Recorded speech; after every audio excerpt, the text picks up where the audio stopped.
Hare Krishna everyone, welcome back to Shravanam Diaries podcast.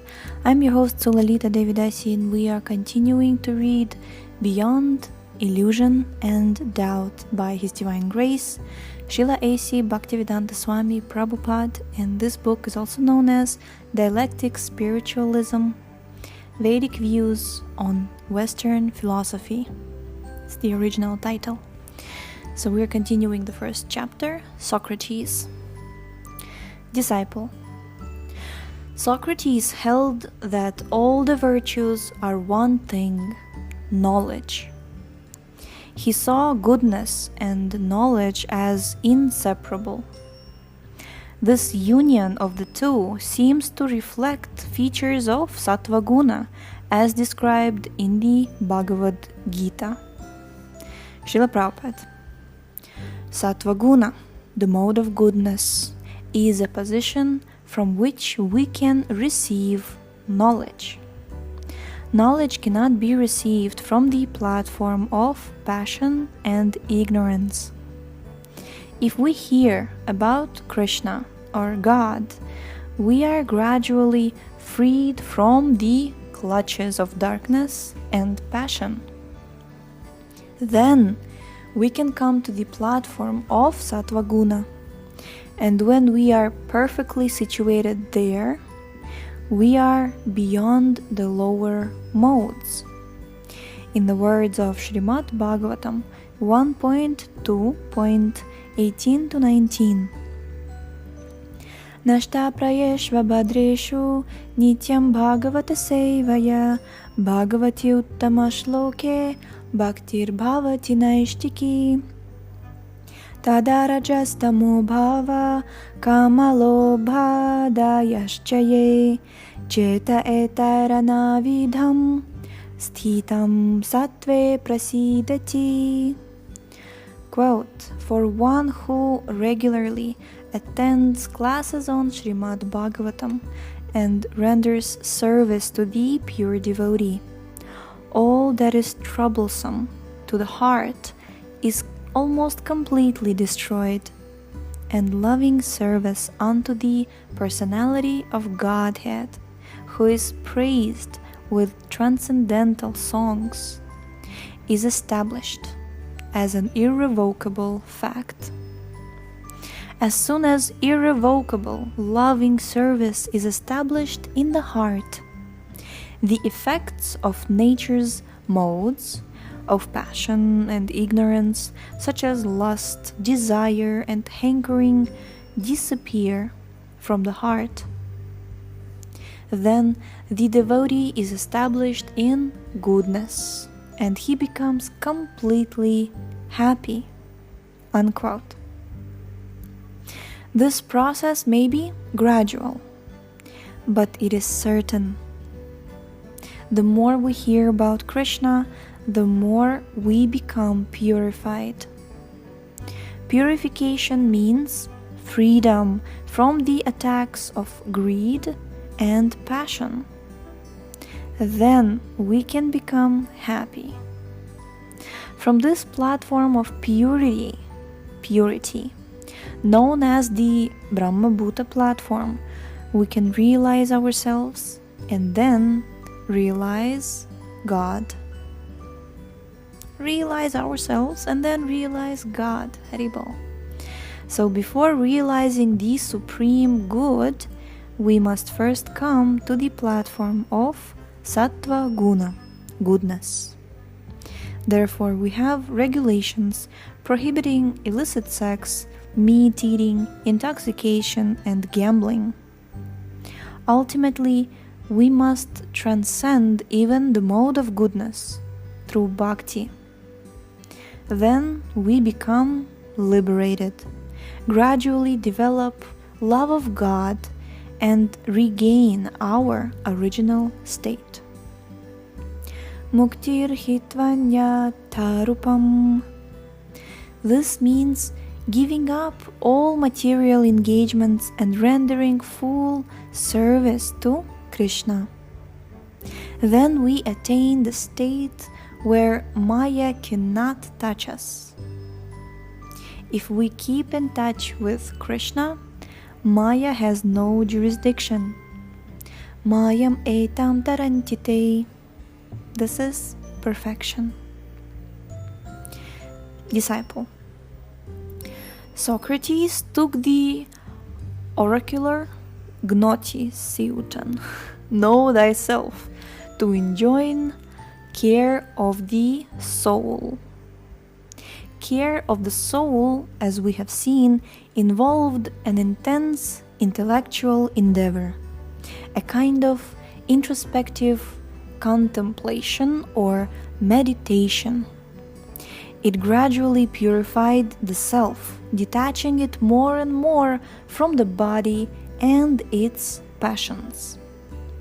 Thus, through the contemplative endeavor entailed by, in quotes, know thyself, a person attained knowledge and self-control, and with that, he also became happy. Srila Prabhupada. Yes, that is a fact. Meditation means analyzing the self and searching for the absolute truth. That is described in the Vedic literatures. Dhyanavastita tadgatena manasa pashyanti yam yogina. Through meditation, the yogi sees the supreme truth, Krishna or God, within himself. Krishna is there. The yogi consults with Krishna, and Krishna advises him. That is the relationship Krishna has with the yogi. Dadami buddhi yogam tam. When one is purified, he is always seeing Krishna within himself.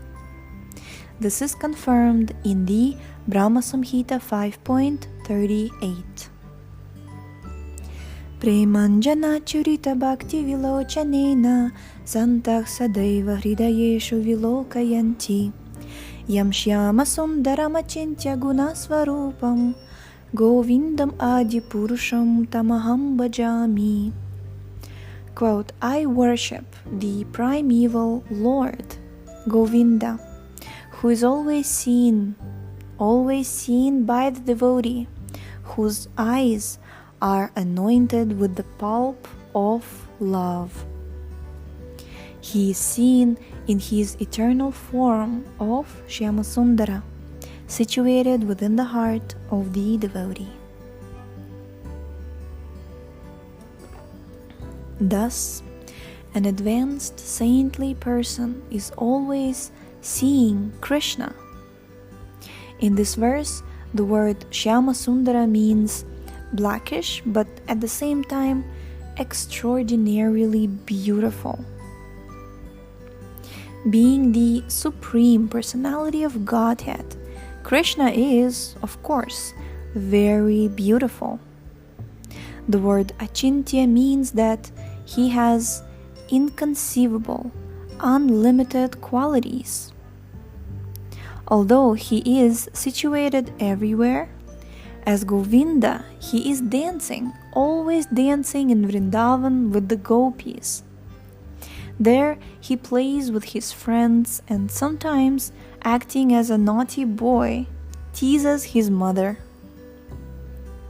These pastimes of the Supreme Person are described in the Srimad Bhagavatam. Disciple. As far as we know, Socrates himself had no teacher in philosophy.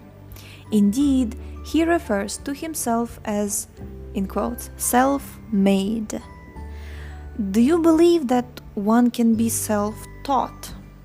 Can self-knowledge be attained through one's own meditation or introspection? Srila Prabhupada. Yes. Ordinarily, everyone thinks according to the bodily conception. If I begin to study the different parts of my body and seriously begin to consider what I am, I will gradually arrive at the study of the soul. If I ask myself, am I this hand, The answer will be no, I'm not this hand. Rather, this is my hand. I can thus continue analyzing every part of the body and discover that all the parts are mine, but I am different. Through this method of self-study, any intelligent man can see that he is not the body. This is the first lesson of Bhagavad Gita. The first lesson, 2.13.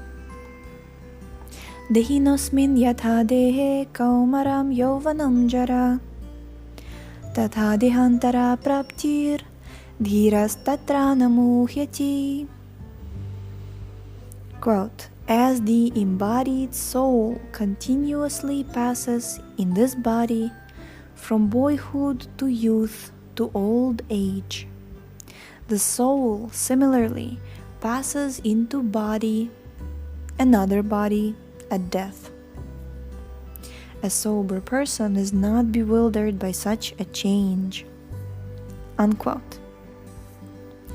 At one time, I had the body of a child, but now that body no longer exists. Nonetheless, I am aware that I possessed such a body. Therefore, from this I can deduce that I am something other than the body. I may rent an apartment, but I do not identify with it. The body may be mine, but I am not the body. By this kind of introspection, a man can teach himself the distinction between the body and the soul. As far as being completely self-taught, according to the Bhagavad Gita and the Vedic conception, life is continuous. Since we are always acquiring experience, we cannot actually say that Socrates was self-taught. Rather, in his previous lives, he had cultivated knowledge, and this knowledge was simply continuing. That is a fact. Otherwise, why is one person intelligent and another ignorant? This is due to continuity of life through the process of transmigration of the soul. Disciple. Socrates believed that through intellectual endeavor a person can attain knowledge or wisdom, which is nothing else but the possession of all the virtues in their unity. Such a person always acts in the right way and thus is happy. Therefore, the enlightened man is meditative, knowledgeable, and virtuous. He is also happy because he acts properly.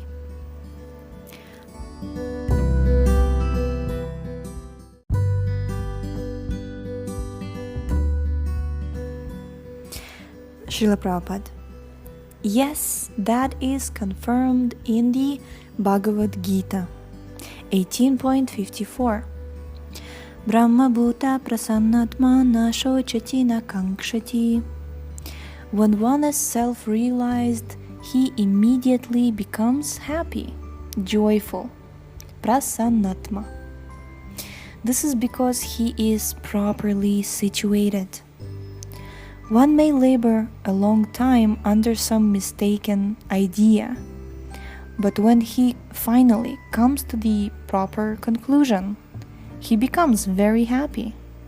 He thinks, oh, what a fool I was, going on so long in such a mistaken way. Thus, a self-realized person is happy. Happiness means that one no longer has to think of attaining things. For instance, Dhruva Maharaj told the Lord, Svamin kritarthosmi varam nayache. Having seen you, my Lord, I don't want any material benediction. Prahlada Maharaj also said, My Lord, I don't want material benefits. I have seen my father, who was such a big materialist that even the demigods were afraid of him, destroyed by you within a second. Therefore, I'm not after these things." Unquote. So, real knowledge means that one no longer hankers for anything. The karmis, the jnanis, and yogis are all hankering after something. The karmis want material wealth, beautiful women, and good positions. If one is not hankering for what one does not have, he is lamenting for what he has lost. The jnanis are also hankering, expecting to become one with God and merge into His existence. And the yogis are hankering after some magical powers to befool others into thinking that they have become God. In India, some yogis convince people that they can manufacture gold and fly in the sky, and foolish people believe them. Even if a yogi can fly, what is his great achievement? There are many birds flying. What is the difference? An intelligent person can understand this. If a person says that he will walk on water, thousands of fools will come to see him. People will even pay 10 rupees just to see a man bark like a dog, not thinking that there are many dogs barking anyway. In any case, people are always hankering and lamenting, but the devotee is fully satisfied in the service of the Lord. He doesn't hanker for anything, nor does he lament. Disciple. Through jnana, the search for truth, Socrates may have realized Brahman. Could he have also realized Paramatma? Srila Prabhupada. Yes. Disciple. But what about the realization of Bhagavan, Krishna? I thought that Krishna can be realized only through bhakti, devotion. Srila Prabhupada. Yes, one cannot enter into Krishna's abode without being a purified devotee. Krishna states this in the Bhagavad Gita 18.55. Bhaktya mam abhijanati. Quote, one can understand me as I am only by devotional service. Unquote. Krishna never says that he can be understood by jnana, karma, or yoga. The personal abode of Krishna is especially reserved for the bhaktas, and the jnanis, yogis, and karmis cannot go there. Disciple. Now, although Socrates described himself as self-made, he believed not only in the value of insight or meditation, but also in the idea that knowledge can be imparted from one person to another. He therefore believed in the role of a guru or a teacher, which he himself was for many people. Prabhupada. Yes, this is the standard Vedic principle, that to learn the truth one must approach a guru or spiritual master. In the Bhagavad Gita 4.34, Krishna gives the same instruction. Tadvidhi pranipatena pariprashnena sevaya upadekshanti te jnanam jnaninas tatvadarshanaha. Quote, just try to learn the truth by approaching a spiritual master. Inquire from him submissively and render service unto him. the self-realized souls can impart knowledge unto you, because they have seen the truth. Here, seeing the truth means the spiritual master is constantly seeing the Lord within his heart. In other words, within his heart, he can completely, constantly see the Supreme Lord as the Super Soul and take advice from him. In the Bhagavad Gita 10.10, Krishna confirms that he enlightens the pure devotee from within. Dadami buddhi yogam tam, quote, I give him intelligence, unquote. These are the qualifications of a real spiritual master.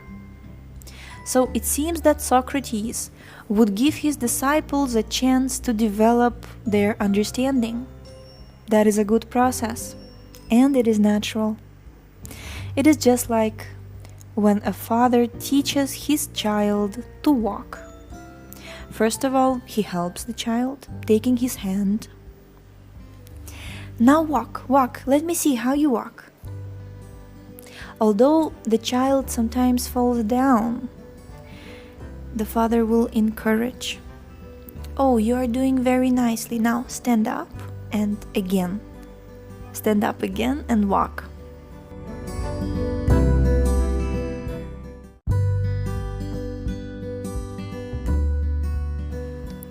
Similarly, a genuine spiritual master gives his disciple a chance to develop his intelligence so he can think properly how to go back home, back to Godhead. Disciple, what does it mean to think properly how to go back home, back to Godhead? Srila Prabhupada, to always think of Krishna. We should act in such a way that we have to think of Krishna all the time. For instance, we are discussing Socratic philosophy in order to strengthen our Krishna consciousness. Therefore, the ultimate goal is Krishna. Otherwise, we are not interested in criticizing or accepting anyone's philosophy. We are neutral.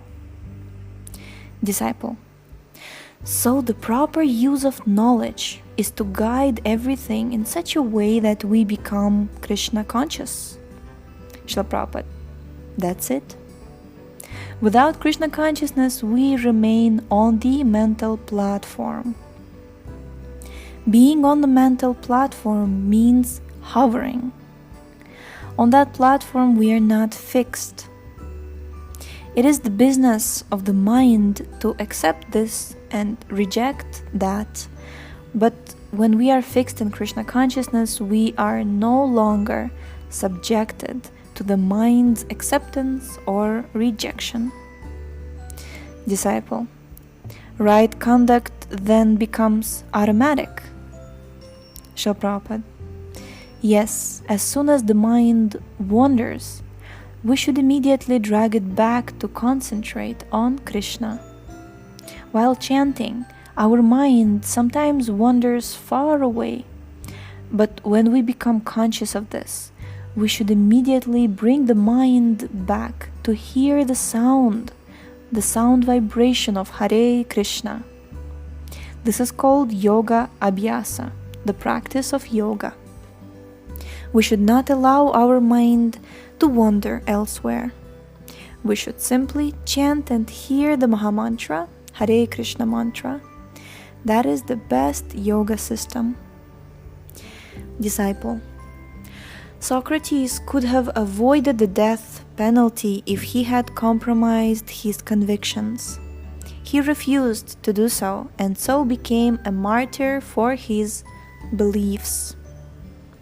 Srila Prabhupada, it is good that he stuck to his point, yet regrettable that he lived in a society in which he could not think independently. Therefore, he was obliged to die. In that sense, Socrates was a great soul, because Although he appeared in a society that was not very advanced, he was still such a great philosopher. Jai. Haribol, we have completed the first chapter, Socrates, and tomorrow we shall read the second chapter entitled Plato. So we will discuss Plato's philosophy. Haribol. I'm very excited about this entire book. So thank you so much for tuning in today. The link to this book is in the description, and we shall see you tomorrow. Hare Krishna.